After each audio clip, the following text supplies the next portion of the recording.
اللہ الرحمن الرحیم الحمدللہ رب العالمین والعاقبۃ للمتقین اما بعد فاعوذ باللہ من الشیطان الرجیم بسم اللہ الرحمن الرحیم۔ ناظرین کرام و حاضرین الزام، میں ہوں آپ کا میزبان غازی محمد یوسف باروی۔ دیکھتی آنکھوں سنتے کانوں کو میرا سلام۔ اور رمضان شریف کا بابرکت مہینہ ہے۔ اللہ تبارک و تعالی نے امت محمدیہ کے لیے خصوصاً انعام فرمایا۔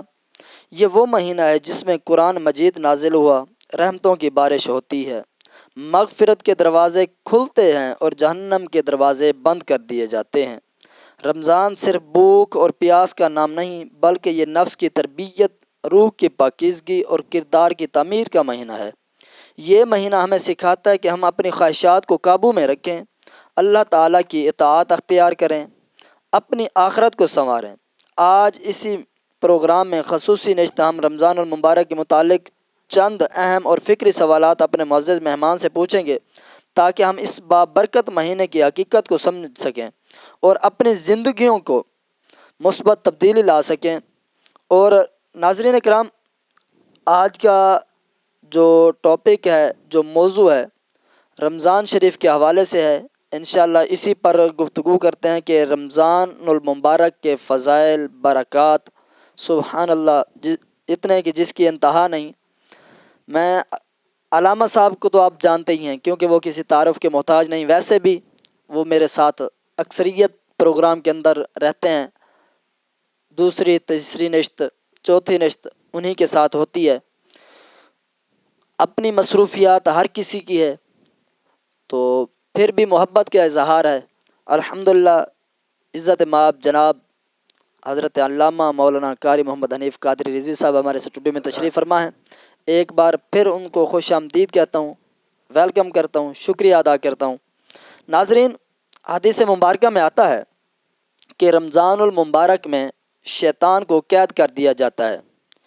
یہ سن کر اکثر لوگوں کے ذہن میں آتا ہے کہ شیطان تو قید ہو جاتا ہے، لیکن اگر شیطان بند ہے تو پھر بھی گناہ کیوں ہو رہے ہیں؟ کیا انسان صرف شیطان کے کہنے پر گناہ کرتا ہے، یا اس میں نفس اور عادات کا بھی کردار ہے؟ میں علامہ صاحب سے یہ سوال کروں گا، شیطان کو باندھ دیا جاتا ہے تو پھر لوگ گناہ کیوں کرتے ہیں؟ یہ ارشاد فرمائیے گا۔ الحمدللہ، سب سے پہلے غازی صاحب آپ کا شکریہ، اللہ تعالیٰ آپ کو اجر عظیم عطا فرمائے۔ آمین۔ اور آپ نے دین کا پیغام آگے پھیلانے کے لیے، حضور کی امت تک پہنچانے کے لیے یہ سلسلہ شروع کیا ہے، اللہ تعالیٰ اس میں کامیابی اور کامرانی عطا فرمائے۔ آمین۔ اور آپ کا یہ سلسلہ اللہ تبارک و تعالیٰ اس نیک کام کی برکت سے ہم سب کی دنیا اور آخرت بہتر فرمائے۔ آمین۔ آپ کا خوبصورت سوال ہے، اور ہر بندہ یہ سوال کرتا ہے کہ جب شیطان کو قید کر لیا جاتا ہے اس کے بعد لوگ گناہ کیوں کرتے ہیں؟ جی۔ اللہ رب العالمین احکم الحاکمین اپنی پاک کلام میں ارشاد فرماتا ہے، وما ابرئ نفسی ان النفس لامارۃ بالسوء۔ فرمایا اس وقت انسان سے جو گناہ ہوتے ہیں وہ نفس امارہ کی وجہ سے ہوتے ہیں۔ جی۔ یاد رکھنا، قرآن کریم کے اندر 3 مرتبہ ذکر آیا ہے، ایک نفس مطمئنہ کا، نفس لوامہ کا اور نفس امارہ کا۔ جی۔ یہ جو نفس امارہ ہے یہ وہ نفس ہے جو انسان سے گناہ کراتا ہے۔ جی۔ اور بزرگان دین نے خوبصورت مثال دے کر ہمیں سمجھایا ہے۔ انہوں نے فرمایا پہلی بات یہ ہے، اگر کوئی بندہ سائیکل چلا رہا ہو اور انسان سائیکل کے پینڈل مارنا بند کر دے، اس کے بعد بھی وہ بند نہیں ہوتی۔ جی۔ پہلے ایک شرط لگائی گئی ہے، شرط یہ ہے کہ پہلے وہ بریک مارے گا۔ جی۔ جب بریک نہیں لگائے گا تو اس وقت تک وہ چلتی رہے گی۔ چلتی رہے گی۔ اس لیے شیطان 11 مہینے آپ کے جسم میں خون سے زیادہ دوڑتا ہے، جی۔ یعنی سائیکل چلائی جاتی ہے، ان 11 مہینوں کا اثر 1 مہینے میں ختم تو نہیں ہوتا۔ ختم تو نہیں ہوتا، بے شک۔ اس لیے ان لوگوں کو یہ چاہیے تھا کہ پہلے ہی ماہ رمضان سے پہلے بریک لگا لینی چاہیے تھی۔ جی۔ اگر اس کے بعد پھر گناہ کیوں ہوتا ہے، اس کی وجہ ایک ہی مفسرین کرام نے بیان فرمائی ہے۔ فرمایا وجہ یہ ہے کہ انسان سے جو گناہ ہوتا ہے وہ نفس امارہ کی وجہ سے ہوتا ہے۔ اس لیے بیان فرمایا گناہوں سے بچنا انسان کے لیے نہایت ہی ضروری ہے۔ پہلی چیز شرط لگائی گئی، کیونکہ انسان کی آنکھ دیکھتی ہے تو پھر انسان گناہوں کی طرف متوجہ ہوتا ہے۔ پہلی شرط یہ ہے کہ انسان اپنی آنکھ کو گناہوں سے بچائے، بچائے بے شک اور جب آنکھ گناہوں سے بچے گی تو دوسری بات یہ بھی ہے کہ ان کا خیالات درست ہونے چاہیے۔ بے شک جب خیالات بگڑتے ہیں تو انسان کی سوچ بدلتی ہے، جب سوچ بدلتی ہے تو انسان گناہوں میں مبتلا ہوتا ہے۔ جی اس لیے انہیں سب سے پہلے اپنی سوچ بدلنی چاہیے کہ اس کی سوچ جب اچھی ہوگی، اچھے خیالات آئیں گے تو انشاءاللہ گناہوں سے انسان بچ جائے گا۔ بچ جائے گی یعنی خاص وجہ یہی تھی کہ نفس امارہ کی وجہ سے گناہ ہوتے ہیں۔ انسان کو چاہیے انسان کوشش کرے اپنے آپ کو گناہوں سے بچائے۔ اللہ تعالیٰ ہم سب کو گناہوں سے بچنے کی توفیق عطا فرمائے۔ آمین آمین ماشاءاللہ، بہت ہی خوبصورت آپ نے نہایت ہی اہم فکر انگیز وضاحت حقیقت ہے۔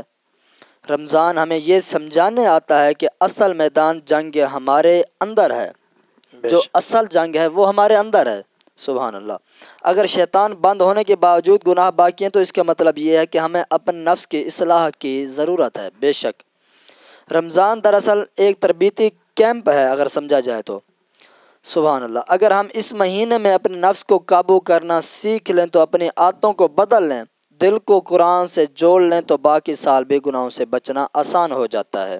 بے شک، یہ مہینہ ہماری ذمہ داری کا شعور دیتا ہے کہ اپنی اصلاح ہم نے خود کرنی ہے۔ جس طرح رمضان شریف میں ہم اپنے آپ کو روک سکتے ہیں تو اس طرح یہ ہے کہ عام مہینوں میں بھی روک سکتے ہیں، لیکن یہ ہے کہ 11 مہینے جس طرح آپ نے کہا وہ پرورش کرتا ہے تو ایک مہینے میں رکنا آسان نہیں ہوتا۔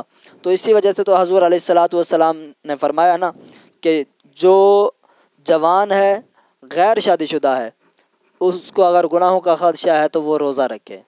بے شک، روزہ یعنی اس کا مطلب یہ ہے کہ گناہوں سے روکتا ہے۔ بے رمضان شریف میں ہر بندے کو دیکھنے کی کوشش کرتا ہے کہ یار میری زبان سے جھوٹ نہ نکلے، غلط نگاہ نہ اٹھے۔ تو بے یہ شک، صرف رمضان میں وہ مسجد میں آتا ہے نماز پڑھتا ہے، تو کہنے کا مقصد یہ ہے کہ یہ صرف رمضان شریف کے اندر ذمہ داری نہیں ہے، یہ پورے سال کی نہیں پوری زندگی کی یہی ذمہ داری ہے۔ قرآن سے جڑے رہنے کی بھی یہی ذمہ داری ہے، نماز کی بھی یہی ذمہ داری ہے، شیطان سے بچنے کی بھی یہی ذمہ داری ہے۔ بے شک، سبحان اللہ سبحان اللہ۔ ناظرین کرام، رمضان المبارک اللہ تبارک و تعالیٰ کی خاص رحمت ہے۔ اس مہینے میں ایک نیکی کا اجر کئی گنا بڑھا دیا جاتا ہے، لیکن افسوس یہ ہے کہ کچھ لوگ اس مہینے میں قدر نہیں کرتے، روزے کی پابندی نہیں کرتے، نماز اور عبادات میں کوتاہی کرتے ہیں اور گناہوں سے اجتناب نہیں کرتے۔ اللہ اکبر کبیرہ۔ ایسے رویے کے روحانی اور اخروی اثرات کیا ہو سکتے ہیں؟ ماہ رمضان کا احترام نہ کرنے والوں کے لیے نقصانات کیا ہیں؟ یہ ارشاد فرمائیے گا۔ الحمدللہ یہ خوبصورت سوال ہے اور یہ سوال اہم ہے۔ جی بے بہت شک۔ سارے لوگ ماہ رمضان کا روزہ تو رکھ لیتے ہیں جی اور روزہ رکھنے کے بعد بھی گناہوں سے باز نہیں آتے۔ اللہ اکبر۔ اور دوسری چیز سمجھنے کی یہ ہے کہ گناہ ہے کیا، جی جسے ہم گناہ ہی نہیں سمجھتے۔ جی جب ہمیں پتہ چلے گا یہ گناہ ہے تو پھر ہم گناہ سے بچیں گے۔ جی پہلی شرط یہ لگا دی ہے، آگے میں محبوب علیہ الصلوۃ والسلام کا فرمان پیش کرتا ہوں۔ جی فرمایا کہ انسان گناہوں میں ہی زندگی بسر کرتا ہے۔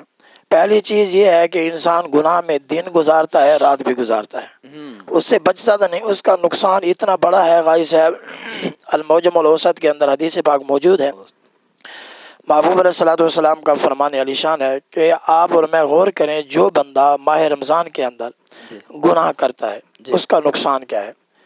اس کے بارے میں فرمایا گیا اللہ تبارک و تعالیٰ اس بندے کے غازی صاحب پورے سال کے اعمال برباد کر دیتا ہے۔ اللہ اکبر کبیر۔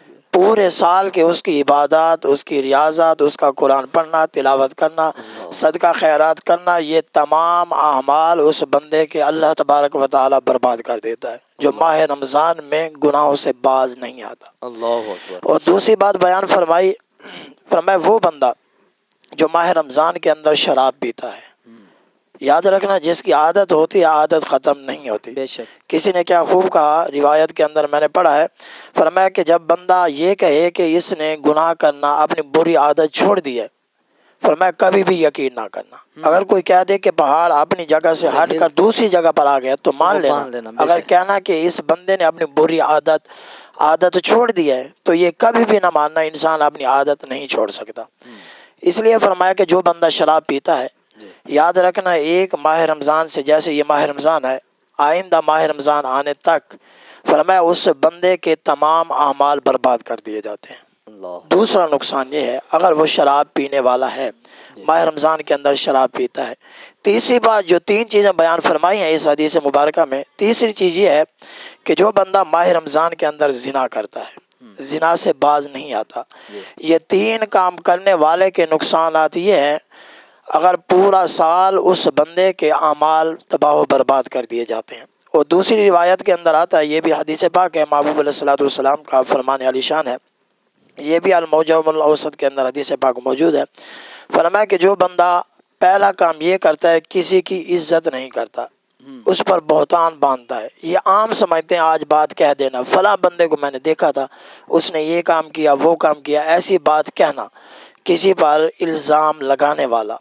فرمایا جب بندہ کسی پر الزام لگاتا ہے، مدینے کے تاجدار نے فرمایا اللہ تبارک و تعالی اس بندے پر پورا سال لعنت کرتا ہے، اللہ اکبر، اللہ کے فرشتے اس بندے پر پورا سال لعنت کرتے ہیں، روح زمین پہ رہنے والے اس بندے پر پورا سال لعنت کرتے ہیں۔ اللہ آپ اور میں غور کریں، جو بندہ کسی پر الزام لگائے وہ اتنا بد نصیب ہے کہ پورے سال کی عبادات، نمازیں، تمام عبادت اس کی برباد کر دی جائے گی۔ اللہ اکبر، دیکھیں یہ اتنا بڑا نقصان ہے۔ اور دوسری بات بیان فرمائی، جو ماہ رمضان کے اندر گناہ نہیں چھوڑتا، جی اسی حدیث کے اندر بھی یہ الفاظ موجود ہیں، جو گناہ نہیں چھوڑتا۔ گناہ مراد میں صرف 2 چیزوں کی وضاحت کر دوں۔ گناہ یہ ہے اگر کسی نے حرام کھایا ہے، یہ بھی گناہ ہے، جی کیونکہ حرام کھانے والا اگر اس نے 1000 کا کپڑا خریدا، جی 1000 کے اندر اس نے 10 روپے حرام کے مکس کیے، جی یہ پورا 1000 کا کپڑا خریدنے والا فرمایا اس کا تمام 1000 حرام ہو جائے گا۔ اللہ اور کپڑا پہن کر اگر وہ نماز پڑھے گا، نماز نہیں ہوگی، کپڑا پہن کر اگر وہ دعا مانگے گا، دعا قبول نہیں ہوگی، یہ تو ایک حرام ہے۔ جی اور جس نے اپنی بیٹی کا حق کھایا ہے، بیٹی رو رہی ہے اور رب کی بارگاہ میں التجا کر رہا ہے، یا اللہ تو مجھے معاف فرما دے، پہلی شرط یہ ہے کہ پہلے جا کر بیٹی کو اس کا حق دے، پھر رب کی بارگاہ میں سچی توبہ کرے تو پھر یہ حرام سے بچے گا۔ بچے گا، دوسری چیز یہ ہے کہ اپنی بہن کا حق کھایا ہے، پھر اللہ کی بارگاہ میں آ کر التجا کر رہا ہے، یا اللہ تو مجھے معاف فرما دے، رب فرماتا ہے پہلے جا اپنی بہن کو راضی کر، پھر آ کر میری بارگاہ میں دعا مانگ، پھر تیری دعا قبول فرماؤں گا۔ بے شک، تیسری بات یہ ہے ماں باپ اس پر ناراض ہیں، یہ بھی غلط کام ہے، گناہ کا کام ہے۔ فرمایا ماں باپ ناراض ہیں اور رب کی بارگاہ میں وہ تہجد بھی پڑھ رہا ہے اور نوافل بھی پڑھ رہا ہے، روزہ بھی رکھ رہا ہے، پہلی شرط قید یہ ہے پہلے جا کر اپنے باپ کو راضی کرے، والدین کو راضی کرے، پھر آ کر رب کی بارگاہ میں دعا مانگے تو پھر رب تعالیٰ اس کی دعا قبول فرمائے گا۔ تیسری چیز بیان فرمائی، پورا سال اللہ کی رحمت، جو بندہ کسی پر الزام لگائے۔ دوسرا وہ بندہ فرمایا جس بندے نے گناہ نہیں چھوڑا ماہ رمضان میں، جی اور یہ حقیقت ہے کہ تنہائی میں جب بندہ جاتا ہے تو گناہوں سے نہیں رکتا، یعنی اگر آپ اور میں اور دیکھنے والے موبائل چلا رہے ہیں، موبائل چلاتے ہوئے جو چیز آئی ہے اس نے بند تو نہیں کیا، بریک تو نہیں لگائی نا، شرط تو یہی تھی، وہ گناہوں سے باز نہیں آیا، رکا نہیں، تو اس پر پورا سال اللہ تبارک و تعالیٰ کی رحمت ہے۔ اور آخری جملے جو میں کہنا چاہتا ہوں غازی صاحب، میں نے بار بار کہوں گا یہ جملہ، گناہوں سے باز آ جاؤ، جی، رک جاؤ گناہوں سے، ماہ رمضان کا ادب احترام کرو، بے حرمتی نہ کرو، رب نے کہا یہ میرا مہینہ ہے، بے شک، جسے رب اپنا کہہ دے، جی پھر اگر آپ اور میں اس کا احترام نہ کریں۔ تیسری چیز یہ ہے، حضور علیہ الصلوۃ والسلام نے فرمایا جب بندہ ان کاموں سے نہیں رکتا، حضور فرما رہے ہیں یاد رکھنا، حضور فرماتے ہیں یاد رکھنا پورا سال، اس سال کے اندر اگر وہ بندہ مر گیا اسے جہنم سے کوئی نہیں بچا سکتا، اللہ، جہنم سے اسے اس کا کوئی عمل نہیں بچا سکتا۔ اگر وہ بندہ ماہ رمضان کے اندر یہ 3 کام کرنے والا ہے تو یاد رکھنا، یہ نہ کہے کہ میری نماز مجھے جہنم سے بچا لے گی، میرا روزہ مجھے جہنم سے بچا لے رہا، میرا حج مجھے جہنم سے بچا لے رہا، میرا صدقہ مجھے جہنم سے بچا لے گا۔ حضور فرما رہے ہیں اس کا کوئی عمل اسے جہنم سے نہیں بچا سکتا۔ آئندہ ماہ رمضان آنے سے پہلے اگر وہ مر گیا تو اسے جہنم سے کوئی نہیں بچا سکتا، اس سے بڑی سخت وعید میں نے نہیں پڑھی۔ یاد رکھنا جس کے عمل ہوں اور کام نہ آئیں، جہنم سے نہ بچا سکیں، تو ایسے عملوں کا کیا فائدہ۔ اس لیے اس ماہ رمضان کے اندر بے حرمتی کرنے سے بچیں اور ماہ رمضان کا احترام یقینی بچائیں۔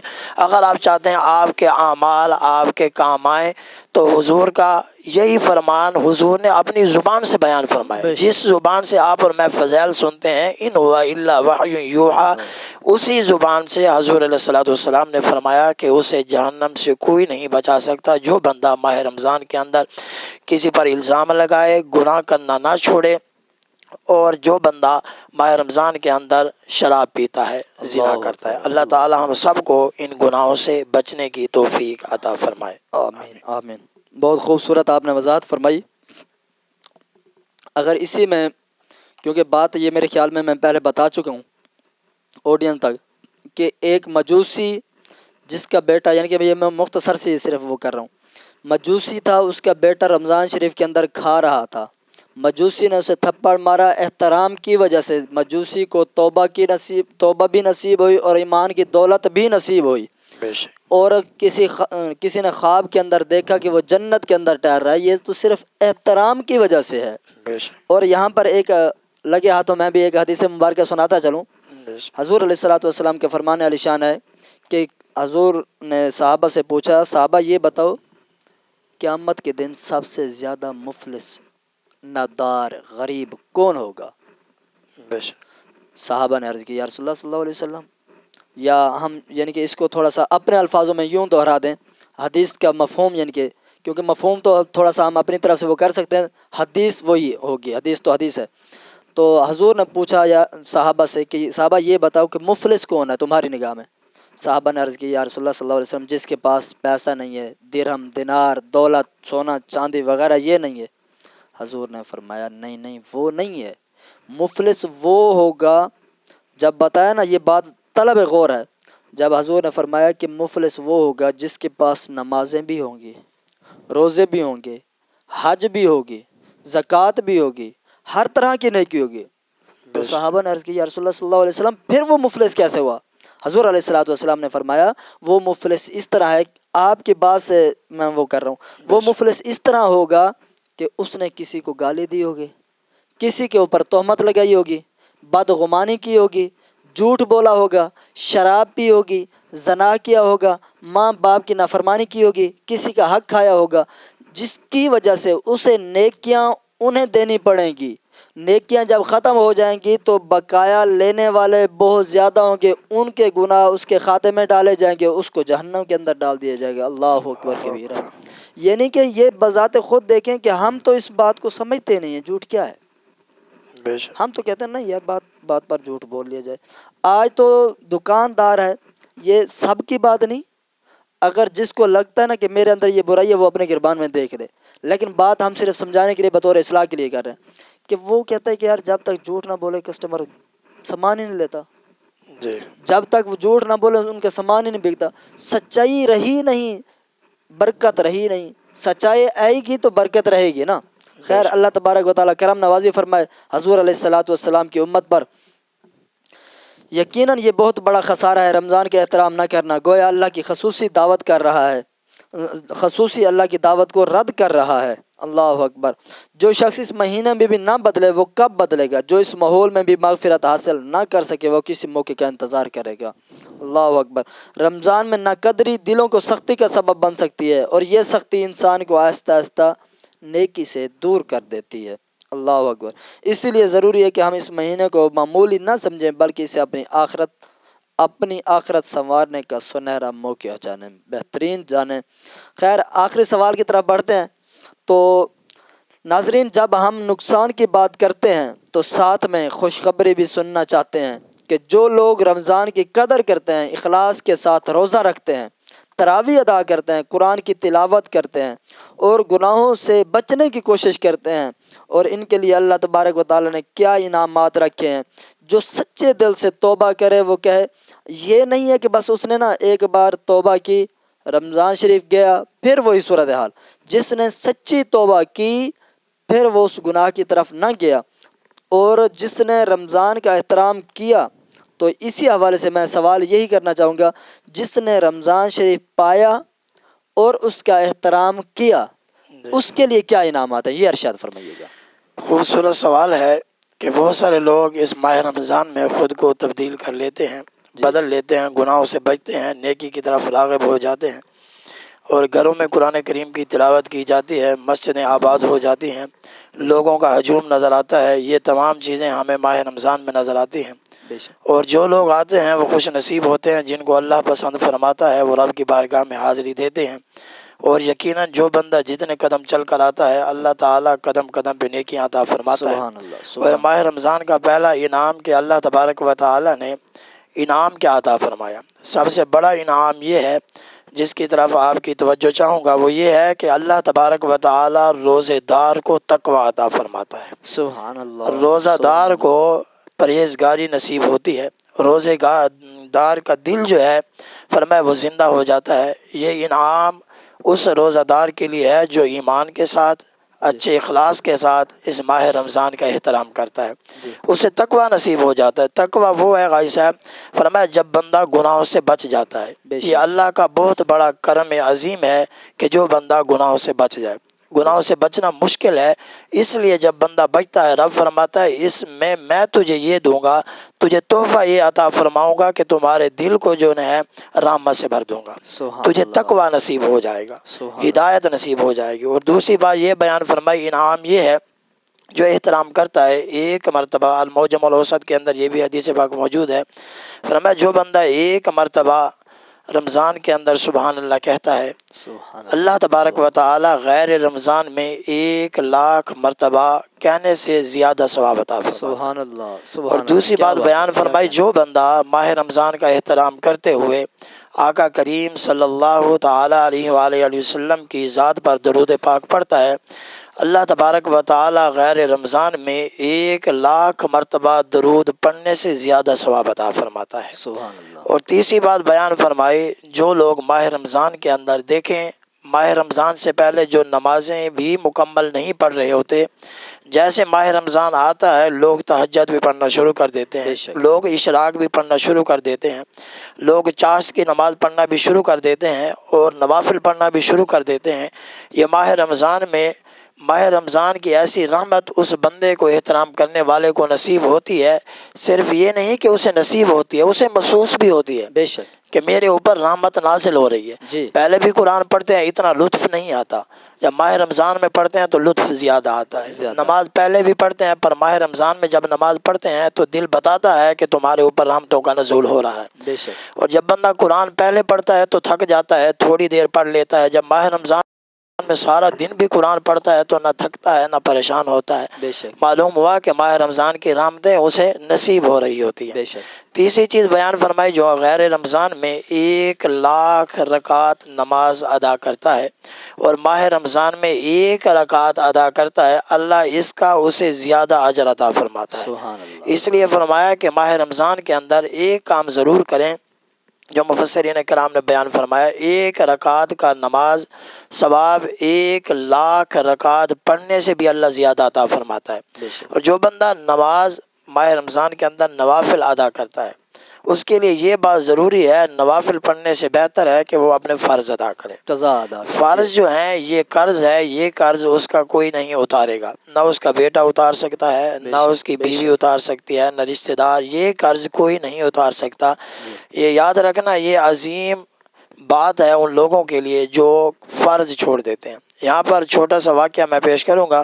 فرمایا ایک بندہ دکاندار کے پاس آیا اور کہنے لگا آپ ایسا کریں مجھے کچھ پیسے ادھار دے دیں۔ اس نے کہا ٹھیک ہے، اس نے گلے سے پیسے اٹھائے اور گننا شروع کیے۔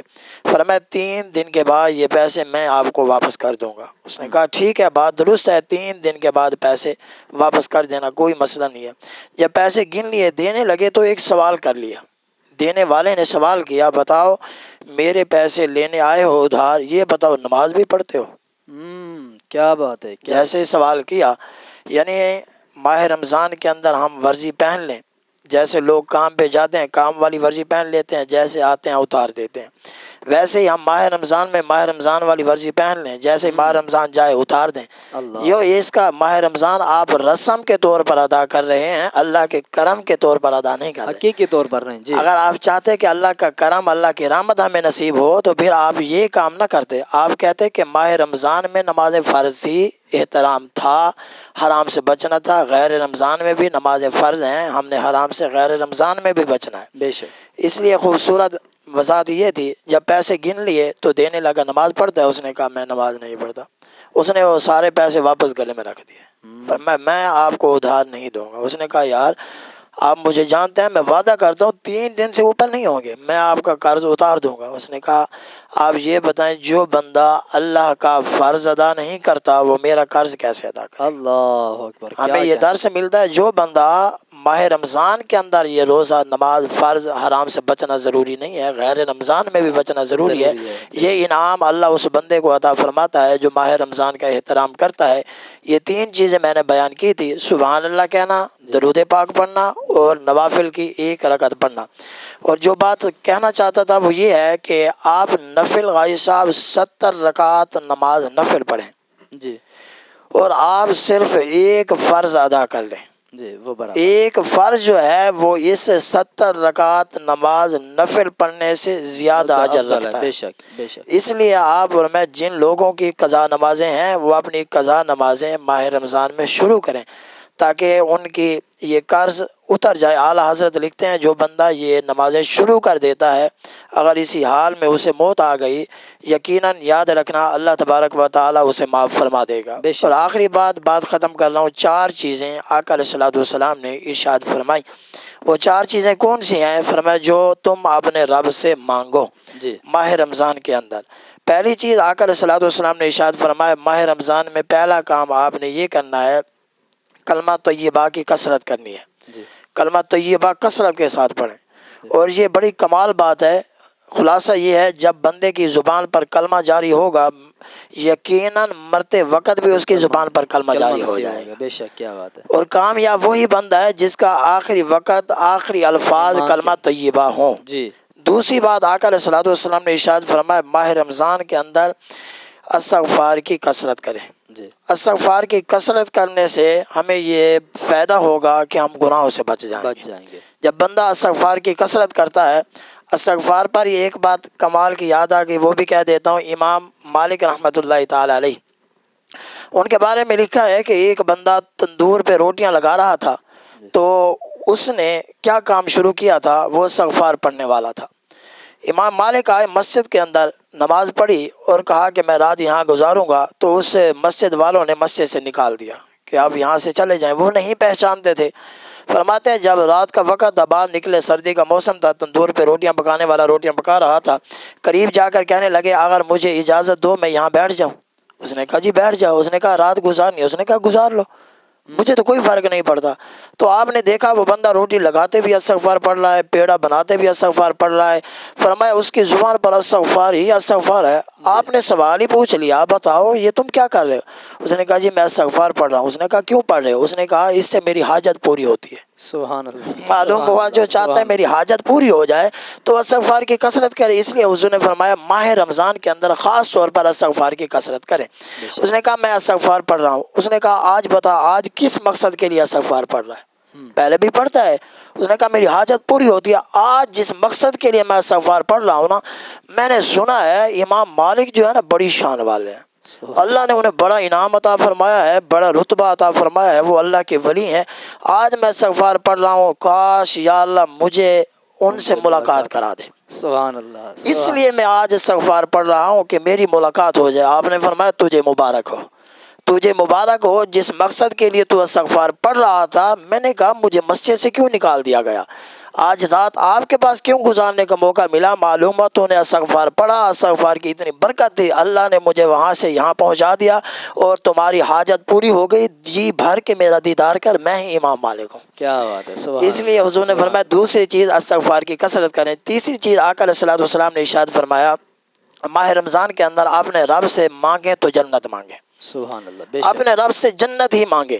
فرمایا جنت؟ پھر یا رسول اللہ جنتیں تو 8 ہیں، جی تو پھر میں کون سی جنت مانگوں؟ پھر حضور نے وضاحت فرماتی، فرمایا اگر مانگنی ہے تو اللہ سے جنت الفردوس مانگو۔ بے شک یعنی معلوم ہوا حضور نے مانگنے کا طریقہ ہی بتایا۔ آج جو کہتے ہیں نا ہمیں جنت کی ضرورت نہیں ہے، میں نے کہا وہ اس حدیث کا انکار کرتے ہیں۔ ہر بندہ جب حضور خود اللہ سے جنت مانگ رہے ہیں تو ہمیں بھی جنت مانگنی چاہیے، اور حضور نے طریقہ بتایا ماہ رمضان میں خاص یہ عمل کریں، اللہ سے جنت مانگیں۔ اور چوتھی چیز جو آقا علیہ الصلوۃ والسلام نے ارشاد فرمائی وہ یہ ہے، فرمایا کہ آپ اپنے رب سے جب بھی دعا مانگیں تو جہنم سے نجات کی دعا مانگیں، کہ اللہ تعالیٰ تمہیں جہنم سے بچائے۔ یہ چار کام جو آقا علیہ الصلوۃ والسلام نے بیان فرمائے، اللہ تبارک و تعالیٰ ہم سب کو جہنم سے آزادی عطا فرمائے اور جنت عطا فرمائے، اور ان چار کاموں پر ہم سب کو آقا علیہ الصلوۃ والسلام کے صدقے عمل کرنے کی توفیق عطا فرمائے۔ آمین آمین، ماشاءاللہ کیا ہی بات ہے، بہت خوبصورت آپ نے وضاحت فرمائی